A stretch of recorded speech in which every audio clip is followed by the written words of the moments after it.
Assalamualaikum warahmatullahi wabarakatuh.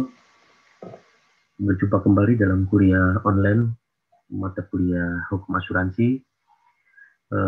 Ini adalah sesi kelima yang akan membahas tentang klasifikasi asuransi dan fungsi asuransi. Rekan-rekan mahasiswa, perkenankan saya langsung membuka atau share screen atas materi saya tentang klasifikasi asuransi.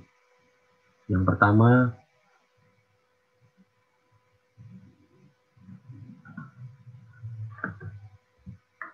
klasifikasi berdasarkan objek tanggungan atau objek yang diasuransikan.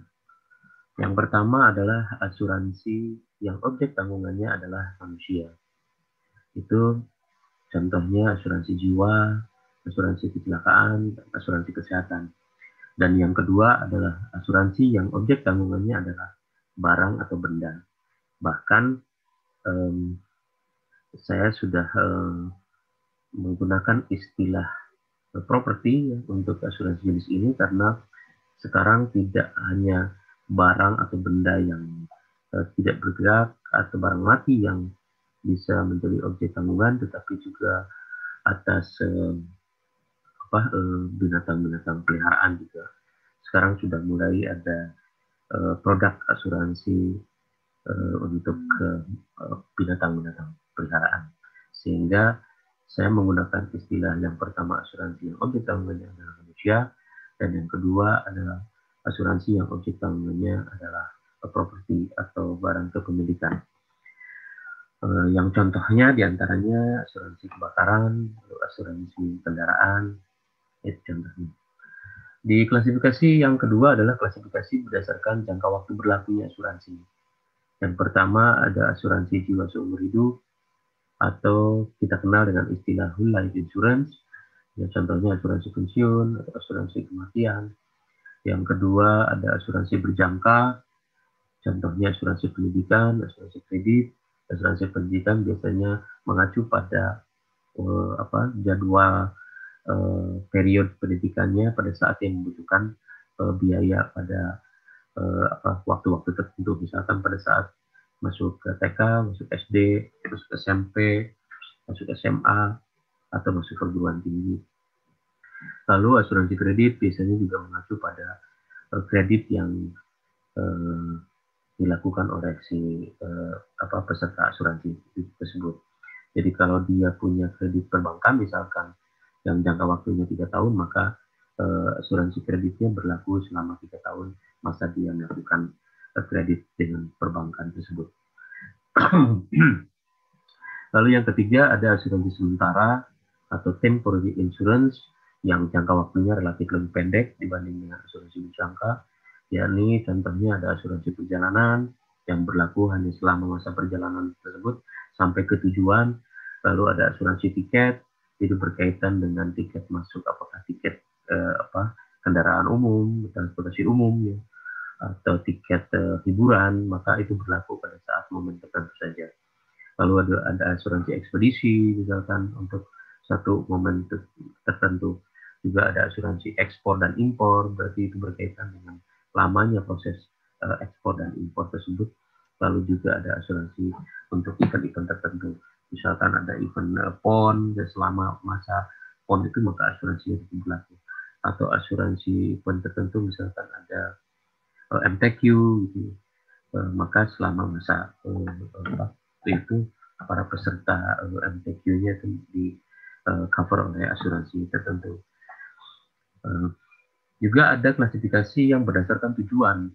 Klasifikasi asuransi berdasarkan tujuan, diantaranya ada asuransi jiwa atau lebih dikenal dengan istilah life insurance.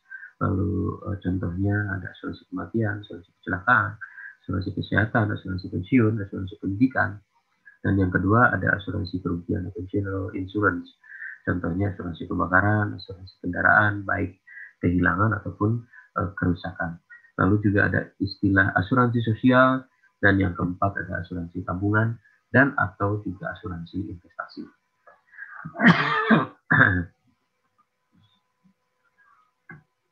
Lalu ada klasifikasi berdasarkan jumlah peserta. Nah, kita kenal adanya asuransi yang bersifat perorangan atau individual insurance. Jadi pihak seseorang individu melakukan perjanjian dengan pihak asuransi. Ada juga yang kedua, tipe yang kedua, jenis yang kedua yaitu asuransi kolektif, yang mana perjanjian asuransi itu dikaitkan dengan satu komunitas tertentu atau bersifat kolektif gitu, untuk komunitas tertentu. Misalkan sebuah perusahaan mengasuransikan kecelakaan atau karena sakit, itu kemungkinan besar akan di cover juga. Tetapi kalau kita mengikuti jenis asuransinya asuransi kecelakaan, maka yang di cover oleh pihak asuransi adalah kerugian finansial akibat kecelakaannya, baik itu luka-luka menyebabkan harusnya berobat ke dokter atau dirawat, bahkan meninggal dunia. Nah, itu yang di cover oleh perusahaan asuransi. Jadi tidak sembarang kita masuk asuransi lalu semua apa yang terjadi terhadap kita itu di cover. Lalu juga kemarin sempat ada kejadian kecelakaan tunggal juga, mahasiswa yang terjatuh dari motornya tidak sampai meninggal dunia, tetapi dia dirawat dan kebetulan dia belum menjadi anggota asuransi di UBP, jadi belum terbit tanda kepesertaannya, sehingga kita mencoba mengklaim ke Jasara Harja karena kita tahu untuk hal-hal yang berkaitan dengan kecelakaan maka asuransinya biasanya sudah otomatis di cover oleh Jasara Harja. Tetapi ternyata asuransi Jasara Harja pun tidak memberikan jaminan untuk kecelakaan yang diakibatkan atau istilahnya kecelakaan tunggal gitu. Jadi tidak ada tabrakan, tidak ada penyebabnya, tidak ada penyebab orang lain gitu, tetapi dia murni karena kecelakaan tunggal gitu. Bisa karena terjatuh, bisa karena ketiduran di kendaraannya, itu juga tidak menjadi tanggungan pihak asuransi. Jadi yang sekali lagi yang perlu kita garis bawahi adalah bahwa dalam perjanjian asuransi yang perlu kita perhatikan adalah klausula yang terdapat di dalam perjanjian asuransinya. Jadi asuransi tersebut dia mengcover terhadap risiko apa saja, nah itu yang di cover oleh pihak asuransi. Sampai sini masih belum ada pertanyaan atau memang sama sekali tidak bisa dipahami apa yang saya sampaikan? Izin Pak, izin bertanya. Nama saya Samsudin Pak, dari kelas A. Ya. Tentang klausul Pak, itu mengapa sih Pak banyak sekali klausul di dalam polis asuransi gitu Pak? Soalnya kan banyak banget gitu Pak bacanya gitu. Terima kasih Pak. Ya, klausul isi sebuah perjanjian itu adalah mengacu tentunya pada syarat sahnya suatu perjanjian, dan itu sudah diatur dalam Kitab Undang-Undang Hukum Perdata. Nah, mungkin Anda juga termasuk orang yang sudah pernah mempelajari itu tentang syarat sahnya sebuah perjanjian. Nah, kalau perjanjian yang dilakukan dengan pihak perbankan atau pihak asuransi, memang itu kategorinya menjadi perjanjian baku. Karena biasanya pihak asuransi atau pihak perbankan sudah menyiapkan formnya, kita tinggal mengisi saja. Nah, akan tetapi tetap proses perjanjiannya, proses diskusi agar sebuah perjanjian itu menjadi sebuah perjanjian yang disepakati oleh kedua belah pihak, itu tetap harus dilalui. Karena perjanjian tersebut tidak berlaku manakala salah satu pihak tidak mau menandatangani perjanjian tersebut. Jadi manakala kedua belah pihak sudah menandatangani perjanjiannya, maka dianggap kedua belah pihak tersebut sudah menyetujui dari isi perjanjian tersebut. Jadi kita tidak bisa pura-pura tidak tahu isi perjanjiannya karena kita menandatangani. Jadi untuk anak hukum atau orang-orang yang sedang belajar hukum atau mungkin orang-orang yang sudah mengerti hukum, tentu saja tidak akan sembarangan menandatangani sebuah perjanjian. Sama halnya seperti seorang dosen menandatangani kartu kehadiran Anda yang tidak ada tulisannya gitu. Tidak ada tulisan mata kuliah apa, materi yang disampaikan apa, lalu jam berapa, tanggal berapa, terus dosennya tanda tangan dan jadi. Nah itu juga sebenarnya harusnya tidak terjadi. Jadi kalau ini adalah sebuah perjanjian asuransi yang tentu saja harus mengacu pada syarat sahnya sebuah perjanjian, maka kedua belah pihak harus betul-betul sudah mengetahui dan mengerti eh, apa namanya efek atau dari tanggung jawab yang melekat pada perjanjian tersebut. Begitu. Tadi siapa yang bertanya tadi? Saya Pak Samsudin. Ya, jadi Samsudin, kalau memang kita tidak memiliki perjanjian yang terlalu banyak, ya sampaikan saja pada saat melakukan perjanjian dengan pihak asuransi. Jadi kenapa pihak asuransi ataupun perbankan memberikan klausula baku atau perjanjian baku yang sudah disiapkan? Karena biasanya kalau Anda, misalkan Anda mau bertukar rekening di bank, lalu Anda harus membuat perjanjian mulai dari pasal 1, pasal 2, dan setiap pasal Anda harus sepakati. Saya kira tuh antrian di customer service itu akan terlalu panjang. Sehingga biasanya pihak perbankan atau pihak asuransi sudah menyiapkan perjanjian bakunya yang sudah ada. Namun demikian tidak berarti kita harus selalu menyetujui semuanya. Tetap kita baca, mungkin kita akan tidak menyetujui ada beberapa aspek di dalam perjanjiannya. Itu boleh Anda sampaikan. Itu tetap boleh Anda sampaikan. Saya kira gitu, Samsudin, bisa dimengerti nggak atau masih kurang? Iya Pak, soalnya dia orang kampung mah nggak pernah ngebaca Pak polisnya, jadi langsung ke tangan aja gitu. Iya, itu kita sudah belajar kan? Iya Pak, soalnya saya juga di polis PIH, juga nggak pernah dibaca Pak. Iya, itu orang hukum bukan kalau bahasanya gitu. Iya Pak, maklum Pak, masih pemula. Ini sekarang udah semester berapa? Semester 4 Pak. Semester 4 itu berarti semester 1 atau 2 sudah menerima mata kuliah pengantar hukum Indonesia atau pengantar ilmu hukum. Ya. Nah, di situ ada satu ajas yang mengisyaratkan atau memberlakukan bahwa apabila sebuah undang-undang atau sebuah ketentuan peraturan perundang-undangan sudah diumumkan dalam lembaran negara, maka itu dianggap semua tahu. Ya, apa itu namanya, azas apa? Ada yang masih ingat nggak ini? Ini kayaknya semester 1 nih, cuman saya nggak ngajarin. Inget. Siapa tuh yang nggak inget? Subhanallah. Jadi di saat mata kuliah PIH itu kita sudah diberikan pengetahuan tentang azas apabila legalitas bukan sih Pak. Apabila sebuah peraturan perundang-undangan sudah diundangkan, maka tidak ada kata kita tidak tahu atau kita tidak membacanya.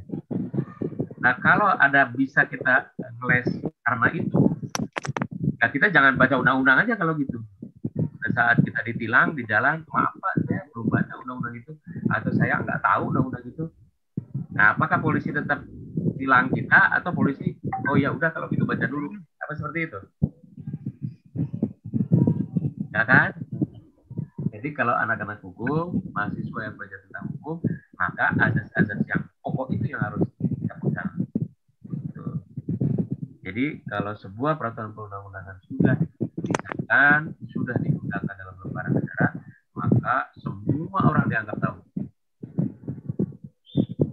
Maksudnya orang yang berada di luar lingkup aturan tersebut. Gitu. Misalkan ininya berupa Undang-Undang Republik Indonesia, berarti semua warga negara Republik Indonesia itu dianggap tahu undang-undang itu. Nah, sekarang ada Perpres tentang investasi yang berkaitan dengan minuman yang beralkohol atau miras. Nah, itu kita juga tidak bisa tuh, itu kan tidak boleh yang mengenai miras. Saya tidak tahu tuh kalau itu ada perpresnya. Nah, itu juga tidak bisa. Gitu. Tapi udah dicabut Pak oleh Bapak Presidennya. Iya, dicabut. Kerasa nggak nyabutnya? Nah, kalau sebuah peraturan perundang-undangan itu dicabut, apakah aturan yang lama itu masih berlaku atau dia menutup investasi terhadap investasi miras tersebut? Nah, orang hukum juga harus meneliti ini. Apakah pencabutan Perpres yang baru itu sama dengan menutup investasi miras atau dia menjadi tidak berlaku pasal yang berkaitan dengan miras. Nah, kalau dia tidak berlaku, maka undang-undang sebelum atau Perpres yang sebelumnya yang berlaku. Nah, setahu saya bahwa Perpres tentang minuman keras itu ada sejak dulu. Jadi dengan adanya Perpres yang sekarang malah lebih ketat begitu. Nah, tapi kan ditolak, akhirnya dicabut kembali. Nah, silakan Anda tuh sebagai mungkin di sini ada aktivis mahasiswa yang juga di organisasi kemahasiswaan, Anda teliti tuh kalau Perpres ini dicabut, apakah Perpres yang lama di masa sebelum eh, pemerintahan yang sekarang itu, apakah ada yang aturan tentang ini atau tidak? Begitu. Nah, itu juga disikapi oleh mahasiswa. Jadi tidak sembarang memberikan statement atau apalagi demo gitu, tapi kita kaji dulu dengan baik. Oh ya, rekan-rekan mahasiswa, ini sisa 1 menit. Kalau ini tiba-tiba terputus, nanti saya akan invite lagi di grup ya. Mohon maaf karena Zoom-nya ini tidak berbayar. Kalau di kampus mungkin saya bisa menggunakan akun yang berbayar. Cuman hari ini karena kemarin saya pulang larut malam untuk menyelesaikan ujian kerja praktek, jadi rencananya saya habis zuhur baru ke kampus. Ada lagi pertanyaan dari teman-teman masukan di YouTube, yaitu sebenarnya juga salah satu solusi yang ingin saya eh, tawarkan kepada Anda bahwa Anda tidak perlu harus ikut streaming manakala Anda lagi kerja juga nggak sempat. Ya saya tinggal merekam video saya lalu saya masukkan di channel YouTube. Dan Anda juga kalau kesulitan mengabsen di BOC, Anda bisa cukup berkomentar di kolom komentar di channel YouTube-nya, di video di bawahnya itu ada kolom komentar, dan di situ sudah ketahuan kok tanggal berapa, jam berapa dia melakukan komentar. Jadi kalau itu di luar jam absen ya juga tidak bisa juga. Akan tetapi memang hari ini khusus karena kemarin ada yang minta, kayaknya enak Pak kalau kita streaming bisa langsung diskusi, ya saya memang kewajiban saya gitu untuk streaming. Cuman seperti hari ini mungkin tidak semua mahasiswa juga yang bisa masuk di sini. Bahkan ada beberapa mahasiswa juga yang sinyalnya ada terganggu sehingga soundnya itu tidak bisa didengar. Dan itu mungkin kendala-kendala klasik dari kuliah-kuliah online kita. Bahkan bukan cuma kuliah kok yang online, sekarang juga ada yang wisuda juga online gitu. Bahkan kalau untuk rekan-rekan mahasiswa yang sudah melakukan kerja praktek di pengadilan, di kejaksaan, di instansi-instansi hukum, itu Anda tahu sendiri bahwa sekarang sidang pun online gitu. Jadi di ruang sidang itu hanya ada hakim dan pengacaranya, sementara si terdakwanya tetap di kejaksaan tetapi di menggunakan fasilitas streaming. Saya kira mungkin teman-teman juga sudah tahu itu. Baik, kita lanjutkan atau mau ada pertanyaan lagi? Pak, izin bertanya. Ya. Ya, saya Siti Dia Fajaska dari HK19D. Kalau misalkan motor baru, kredit baru beli terus hilang atau dicuri, itu ada diganti asuransi nggak, Pak? Nah, itu makanya pada saat kita melakukan pengajuan leasing ya, kredit kendaraan, itu dipastikan betul bahwa asuransi kita itu tidak hanya ditarik preminya saja untuk pembayaran asuransi, tapi memang betul-betul kita adalah peserta asuransinya. Karena biasanya itu juga difasilitasi oleh pihak leasingnya. Nah, kalau saya biasanya untuk beberapa kendaraan saya pada saat mau mengajukan kredit kendaraan, saya pasti apakah ini difasilitasi oleh asuransi? Ya, kalau gitu saya mau bertanya apakah asuransinya ini saya pegang polisnya atau hanya tanda kepesertaan saja. Nah, kalau tanda kepesertaan saja berarti polisnya saya juga pengen lihat gitu. Polisnya berarti dipegang oleh leasingnya. Sehingga itu tadi saya bilang ada kategori perseorangan dan kategori kolektif. Nah, kalau kategori kolektif memang cukup leasingnya saja tuh yang punya polis asuransi, lalu pesertanya ini para kreditur, para yang nyicil motor itu ya hanya mendapatkan kartu tanda bukti bahwa dia adalah peserta asuransi kendaraan. Nah, akan tetapi juga ada beberapa leasing yang tidak memberikan kartu, apalagi polis, tapi cukup bahwa di situ ada potongan biaya premi asuransi. Nah, bahkan sejak tahun 97 kalau tidak salah, atau 96, saya sudah memberikan masukan kepada beberapa leasing di Karawang untuk tidak hanya sekedar mengasuransikan kendaraannya, tetapi juga harusnya mengasuransikan orangnya. Kenapa harus orangnya? Karena pada kenyataannya apabila si orangnya justru yang meninggal dunia, maka apakah itu akan dilanjutkan cicilannya oleh keluarganya? Nah, kalau memang mampu keluarganya untuk melanjutkan cicilannya, nggak ada masalah. Tapi bagaimana jika si yang kredit motornya itu yang meninggalnya justru adalah si pencari nafkahnya gitu, ya boro-boro buat nyicil aksuran motor selanjutnya untuk kehidupan sehari-hari saja juga dia belum bisa memastikan kan. Nah, dari situ saya sudah menyarankan ke beberapa leasing di Karawang ini untuk menambahkan bukan saja jenis asuransi untuk kendaraan, tetapi juga asuransi untuk orangnya. Gitu.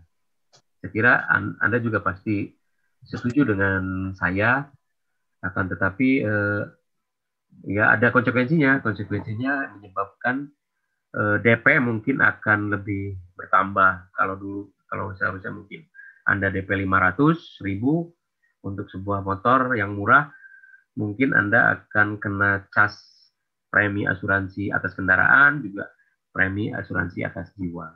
Begitu. Jadi pastikan kalau Anda adalah pemilik kendaraan yang di leasing atau di kredit, pastikan bahwa kendaraan Anda yang Anda kredit itu adalah betul-betul sudah diasuransikan. Dan bila perlu, Anda pegang polisnya. Jadi Anda minta asuransinya individual. Jadi saya bayar premi, saya harus pegang polis asuransinya. Sehingga pada saat terjadi resiko, misalkan kehilangan barangnya, maka kita bisa mengklaim langsung ke perusahaan asuransinya. Begitu. Tentu saja harus dilengkapi dengan syarat-syarat pengajuan klaimnya, diantaranya identitas kita, lalu berita acara kepolisiannya, bagaimana. Kalau kita kehilangan kendaraan kan biasanya kita lapor polisi tuh. Nah, polisinya biasanya nanya, ini untuk klaim asuransi atau apa? Nah, di Polres itu ngerti kalau untuk klaim asuransi, dia membuat berita acara kepolisiannya seperti apa. Gitu ya. Siapa tadi? Dia ya? Siti Deva Jaska, Pak. Ya. Bisa dipahami. Terima kasih ya, Pak. Ya. Atau di sini ada nggak yang punya contoh polis asuransi kendaraannya? Kalau dulu saya punya tuh. Jadi saya perlihatkan ke teman-teman mahasiswa, ini polis asuransi mobil yang saya kredit, ini polisnya. Itu klausulnya ada banyak sekali. Jaminan asuransi terhadap kehilangan, terhadap kerusakan. Kerusakannya yang diganti itu harus lebih dari sekian %. Lalu kehilangannya bukan karena kecerobohan kita. Misalkan kita naruh motor, tapi kuncinya ditempelin. Nah, itu juga termasuk kemungkinan besar klaimnya tidak akan disetujui oleh pihak asuransi. Karena kehilangan barangnya atau kehilangan kendaraannya akibat kelalaian kita, bukan akibat memang karena hilang akibat pencurian, tetapi ada pemicunya bahwa kita menaruh ceroboh memarkir kendaraannya. Lalu juga ada kendaraannya yang terbakar, itu juga pada saat mengklaimnya tidak dapat dibayarkan oleh asuransi karena misalkan dia parkir di dekat tumpukan sampah yang memang sedang dibakar gitu. Nah, itu juga termasuk kitanya juga harus jangan mentang-mentang kendaraan kita sudah diasuransikan lalu kita bisa seenak saja dengan ceroboh. Begitu saya kira mudah-mudahan ini juga bisa mencerahkan Anda pengetahuan ini, lalu Anda sebagai agen perubahan di masyarakat juga akan memberikan pencerahan terhadap masyarakat sekitar Anda. Bahwa asuransi itu seperti ini loh, asuransi itu seperti ini loh. Gitu ya. Lalu kalau asuransi itu haram, ya udah dengerin aja. Toh pada prinsipnya asuransi di Indonesia sudah berlaku kan, bahkan sudah masuk ke dalam satu tatanan sistem hukum di Indonesia. Jadi kita juga tidak bisa menafikan itu. Bahkan tadi saya katakan di awal-awal pembicaraan saya bahwa asuransi ini sekarang sudah masuk ke semua lini kehidupan kita. Di antaranya di kredit kendaraan ada asuransinya, di kredit pinjam duit ada asuransinya, kredit pemilikan rumah juga ada asuransinya. Lalu di tiket-tiket kendaraan, tiket transportasi ada asuransinya. Di bioskop-bioskop, di tempat-tempat hiburan ada asuransinya. Bahkan di setiap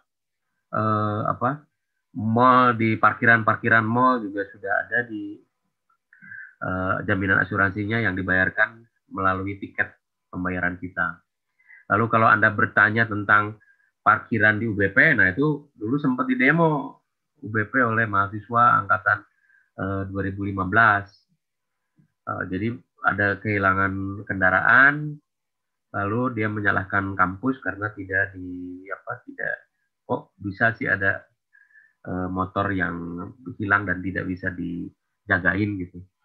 Nah, pertanyaan saya, apakah Anda parkir di UBP itu berbayar? Nah, kalau tidak berbayar, memang jadi si pihak pengelola parkir juga menjadi tidak punya kewajiban kan untuk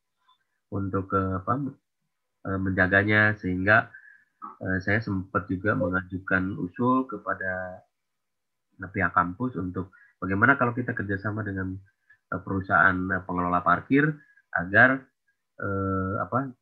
ada jaminan asuransinya terhadap kendaraan yang diparkir di UBP. Akan tetapi pihak lembaga mempertimbangkan lagi bahwa kalau itu ada dikelola oleh pihak ketiga, maka pasti parkirannya akan berbayar kan. Kalau berbayarnya cukup satu kali masuk saja, ya nggak apa-apa, murah, paling sekitar 2.000 gitu. Tapi rata-rata sekarang pihak pengelola parkiran itu sudah hitungannya tarif masuk juga tarif per jam gitu. Jadi kita lembaga tidak mau membebani mahasiswa dengan tambahan biaya parkir. Tapi namun demikian tetap itu ada petugas satpamnya, keamanannya, lalu juga ditaruh CCTV di beberapa pojok parkiran kita untuk mengantisipasi. Gitu. Baik, terima kasih untuk Siti Diafaza. Ada lagi mungkin pertanyaan sebelum saya melangkah ke materi selanjutnya.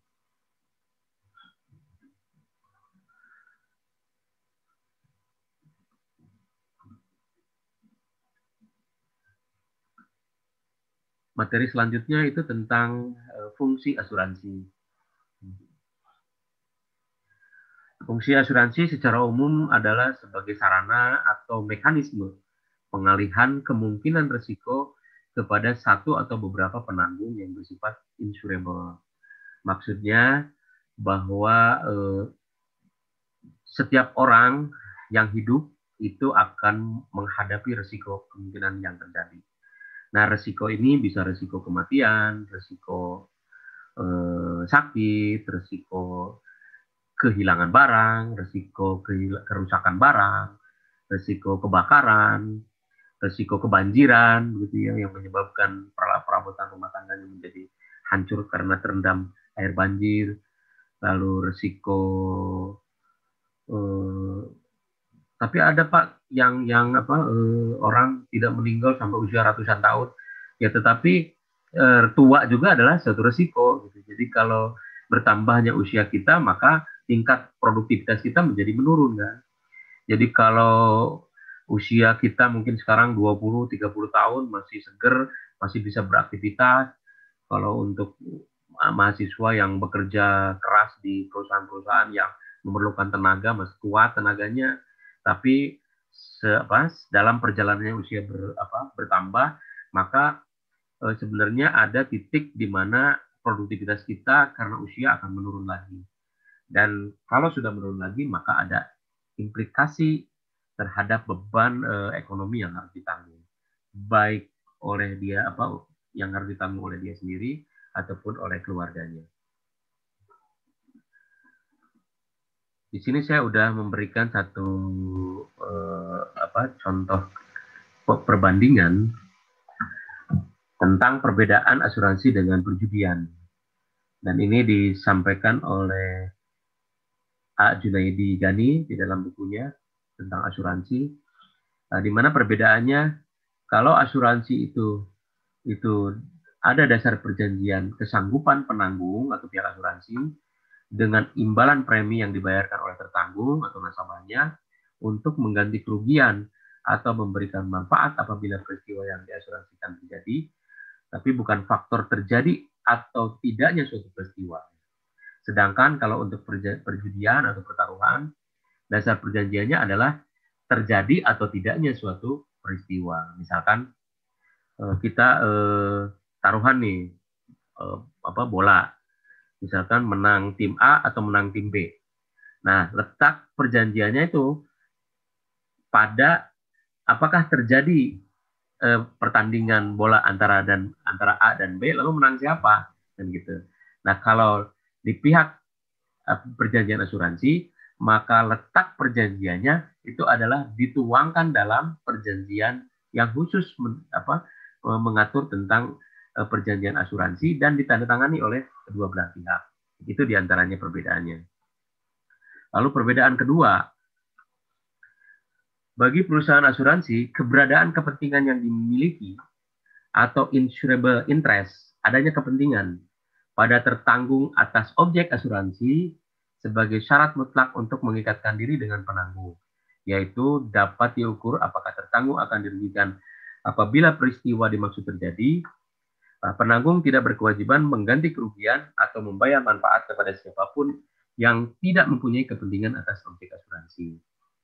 Nah, berbeda dengan sebuah pertaruhan atau perjudian, maka tidak ada syarat, tidak ada persyaratan insurable interest. Artinya siapapun boleh ikut dalam pertaruhan itu. Jadi tidak ada unsur kepentingan di sana. Kepentingannya mungkin siapa yang kalah dan siapa yang menang. Tapi dalam asuransi tidak ada. Jadi kalau kita mengasuransikan diri kita itu boleh. Kita mengasuransikan jiwa atas asuransi kematian. Apabila terjadi kematian terhadap kita, maka implikasi beban finansial yang harus ditanggung oleh keluarga kita, maka akan dibayarkan oleh pihak asuransi. Nah, itu ada hubungan antara saya dan diri saya sendiri. Atau saya mengasuransikan istri saya, ada hubungan saya dengan istri, hubungan kepentingan, bahwa kalau terjadi sakit terhadap istri saya yang rugi. Saya harus mengambil alih peran istri saya. Atau seorang pimpinan mengasuransikan bawahannya atau karyawannya, itu ada kepentingan bahwa atasannya memerlukan bawahannya untuk bekerja pada sektor tertentu. Tapi dalam perjudian tidak ada unsur kepentingan itu. Jadi siapa yang mau ikut taruhan ini ya berarti dia sudah harus terima konsekuensinya kalah atau menang. Itu di poin kedua. Di poin ketiga, di dalam asuransi tertanggung sama sekali tidak berharap peristiwa yang diperjanjikan terjadi. Ya. Dan apabila terjadi pun tertanggung tidak akan mendapatkan keuntungan finansial, akan tetapi hanya ganti rugi. Ya.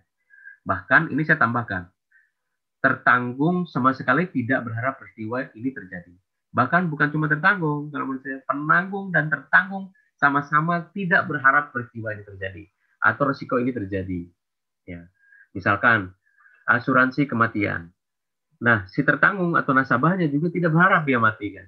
Lalu si pihak perusahaan asuransi pun tentu saja paling sangat tidak berharap. Karena kalau terjadi kematian terhadap nasabahnya, maka dia harus mengeluarkan uang untuk memberikan santunan kematian kan. Dan sebuah perusahaan asuransi juga tidak mengharapkan nasabahnya itu sakit. Karena kalau nasabahnya sakit, maka dia harus menanggung biaya atas penyembuhan, pengobatan, perawatannya. Nah, begitupun si nasabahnya atau peserta asuransinya, dia sama sekali tidak berharap juga sakit gitu kan. Makanya saya sempat sedikit memberikan joke bahwa ada teman saya yang sudah sekitar 8 sampai 10 tahun menjadi peserta asuransi kesehatan dan bilangnya rugi. Rugi saya menjadi peserta asuransi kesehatan, punya kartu kesehatan bahkan ditanggung secara VVIP. Kenapa rugi? Karena selama saya menjadi peserta asuransi udah hampir 8 tahun lebih, itu saya belum pernah menggunakannya. Gitu. Nah, itu kan bukan rugi, malah beruntung. Berarti selama itu dia tidak mengalami sakit. Kan, gitu. Dan lalu kemana uangnya dia itu digunakan?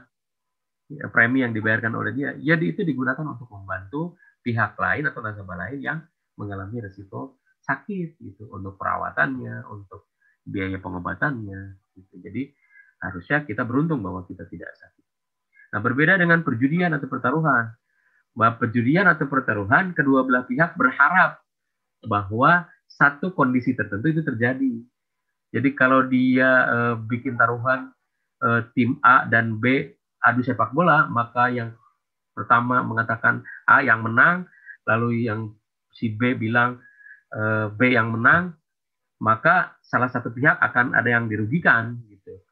Akibat dari suatu kondisi tertentu terjadi gitu. Misalkan ternyata A yang menang si sepak bolanya itu, lalu yang mendapatkan uang ya si A gitu. Nah, berbeda dengan asuransi, nah di pihak asuransi itu tidak ada pihak manapun baik tertanggung atau pihak asuransi ataupun nasabahnya itu berharap resiko itu akan terjadi. Lalu di poin keempat, asuransi itu perjanjian asuransinya merupakan mekanisme pengalihan risiko. Ya, jadi asuransi itu pengalihan risiko dari nasabah atau dari peserta asuransi terhadap pihak asuransi. Jadi risiko yang tadinya harus ditanggung oleh si nasabah, oleh seseorang, tapi karena dia adalah peserta asuransi, maka risiko itu berpindah kepada pihak asuransi. Berbeda dengan perjudian. Perjudian atau pertaruhan bukan merupakan pengalihan risiko, tetapi perjanjian untung-untungan yang semata-mata berdasarkan terjadi atau tidaknya suatu peristiwa atau keadaan yang diperjanjikan. Lalu poin kelima, asuransi adalah pengalihan risiko dalam perjanjian asuransi dilakukan dengan imbalan premi oleh tertanggung yang dianggap setimpal dengan risiko yang harus diasuransikan. Walaupun pembayaran klaim sebagai pemenuhan prestasi belum tentu seimbang dengan jumlah premi. Jadi dalam asuransi itu ada tarif premi yang harus dibayar. Jadi kalau resikonya kita tinggi, maka tarif preminya akan lebih tinggi. Tapi kalau resiko kemungkinan terjadinya lebih rendah, tarif preminya akan lebih rendah. Berbeda dengan perjudian, maka perjudian itu biasanya tanpa memperhitungkan itu, apalagi tanpa ada teori-teori bagaimana cara menghitungnya. Tapi kalau dalam asuransi ada teori bagaimana cara menghitung resiko terhadap kemungkinan terjadinya suatu peristiwa tertentu. Lalu di poin ke-6, pada perjanjian asuransi tertanggung atau penanggung tidak memenuhi kewajibannya dapat dituntut secara hukum karena merupakan sebuah perikatan perdata.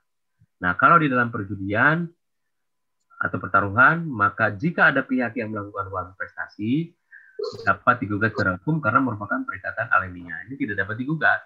Bahkan Anda boleh coba tuh, Anda bikin taruhan ya terhadap suatu peristiwa. Tadi itu contohnya misalkan sepak bola gitu ya, taruhan siapa yang menang atau taruhan skor gitu. Lalu ada pihak yang tidak membayarkan, lalu Anda bawa itu ke meja hijau. Bagaimana tuh hakim akan menerima pengajuan kasus seperti itu, atau Anda bawa ke kepolisian bahwa ini ada terjadi penipuan, saya sudah bikin taruhan, saya menang tapi dia tidak mau bayar. Anda silakan coba itu bagaimana reaksi dari pihak berwajib.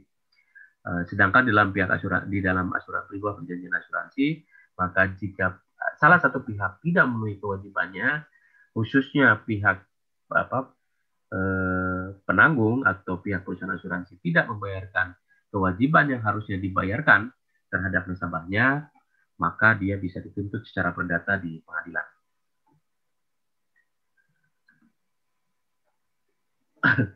Jadi itu adalah salah satu fungsi dari asuransi, yaitu pengalihan risiko.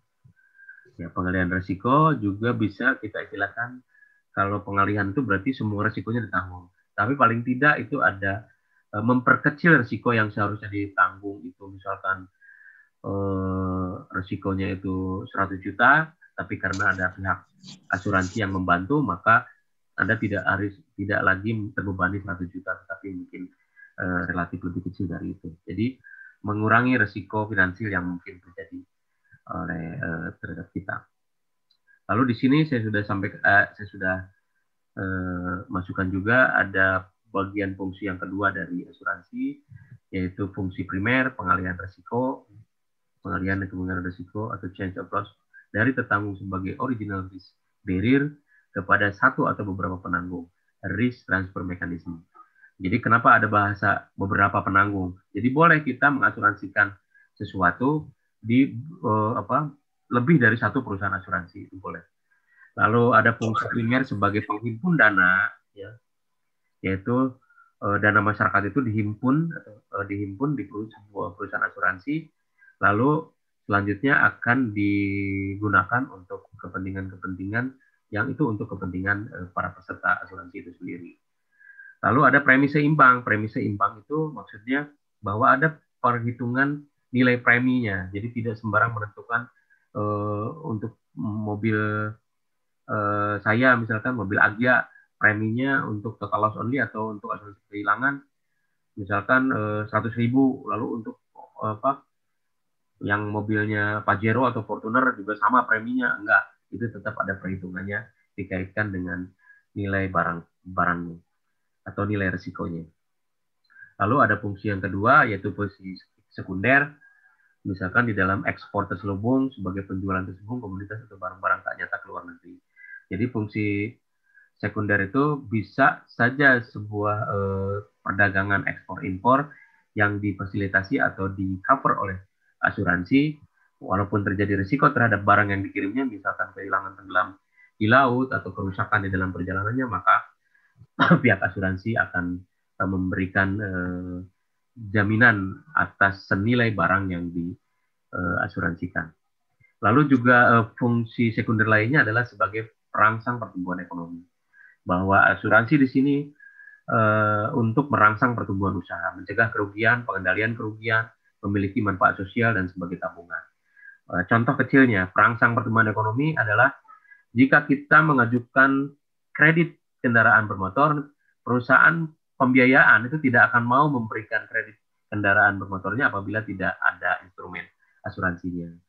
Juga kalau kita pinjam uang ke bank, lalu di situ ada syarat supaya pengajuan permohonan peminjaman kita di ACC, diantaranya adalah harus menjadi peserta asuransi kredit. Kenapa? Untuk menghindari risiko si orang tersebut meninggal, lalu pihak bank yang rugi karena tidak ada yang membayarkan utangnya.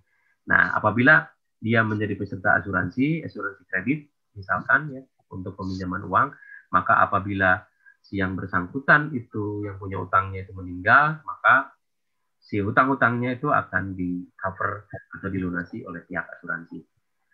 Saya kira sudah lumayan banyak hari ini saya menyampaikan materi,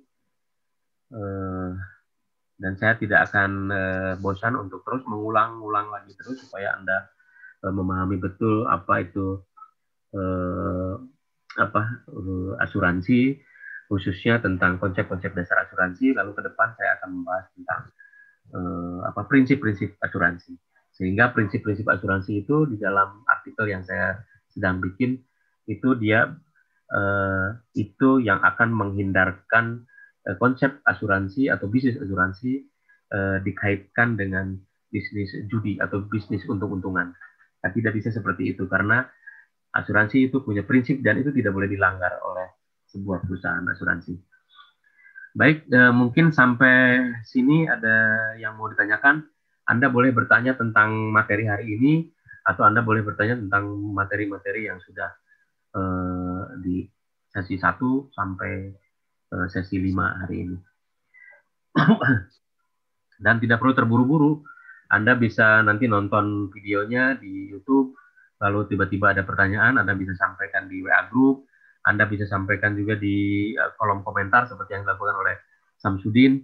atau Anda untuk momen tertentu sebenarnya masih diperbolehkan ketemu dengan dosen di kampus, tetapi kemarin sudah ada surat edaran sampai dengan bulan apa ya, kita kayaknya lockdown gitu karena ada masalah-masalah tertentu yang tidak bisa disampaikan di dalam forum ini.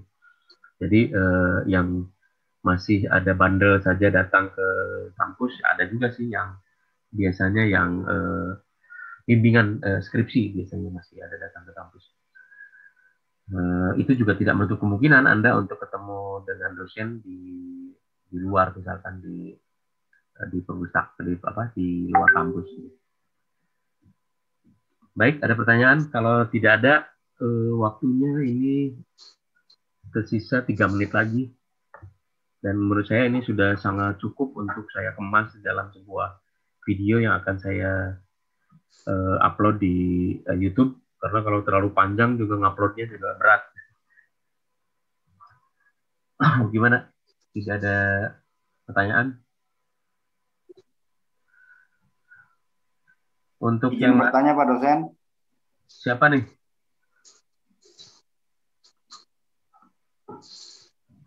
Siapa? Pak Warsito Pak dosen. Oh iya, Pak Warsito, gimana Pak?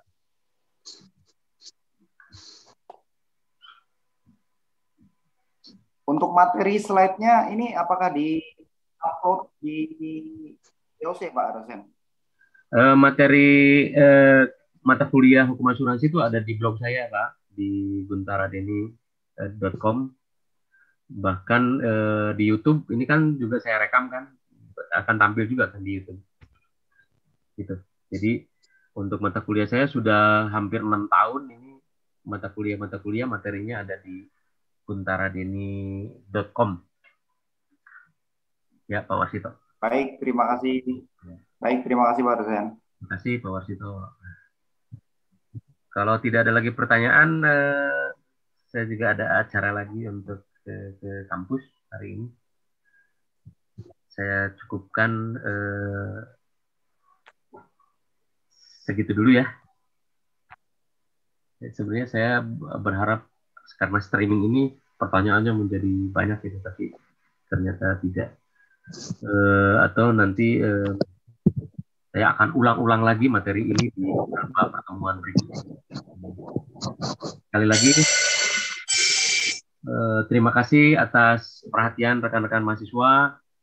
Tetap jaga kesehatan, disiplin dalam menegakkan protokol kesehatan, cuci tangan dengan sabun atau hand sanitizer, tetap pakai masker ya, lalu jaga jarak.